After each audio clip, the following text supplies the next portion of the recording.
What's going on there, everybody? I'm back again today with another review. I just got done installing my Genie half horsepower chain drive. I just wanted to do a quick review about it. Honestly, the installation process was so simple. I'm not an electrician.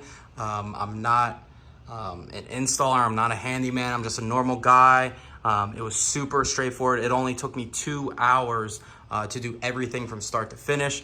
The instructions were so smooth, so easy, super colorful, and as you can see, it's very well built. This is the half horsepower, which is pulling up and down a big I would say 2-car garage. It is 2.5 car, but 2-car garage. It's super quiet. The chain, you cannot even hear that. Obviously, my garage door squeaks, but it's just my door. But it's super quiet. It comes with one garage door remote. You can have multiples. This is Wi-Fi enabled, so you can program any of the features as well.